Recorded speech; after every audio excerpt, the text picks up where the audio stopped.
नमस्कार दोस्तों, सुनीता लोकगीत में आप सभी का स्वागत है। तो आज हम अपने चैनल में एक ऐसी पारंपरिक गीत लेकर के आए हैं कि आप एक गीत सुन करके जरूर कोमल हो जाएगा आपका दिल। और हाँ, प्लीज़ हमारे चैनल पे आप नए हैं तो हमारे चैनल को सब्सक्राइब कर लीजिए।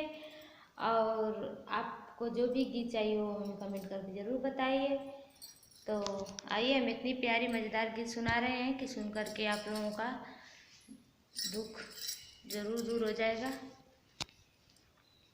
चढ़ता चैतवाए बाबा चला मोर बिया, चढ़ता चैतवाए बाबा उतरत बैसाख, आधे मड़ में बैठे हो बाबा ससुरे का लोग, आधे मड़वा बैठे हो बाबा नैहरे का लोग, चढ़ता चैतवा हो चाचा रखला बिया, आधी मड़वा बैठे हो चाचा ससुरे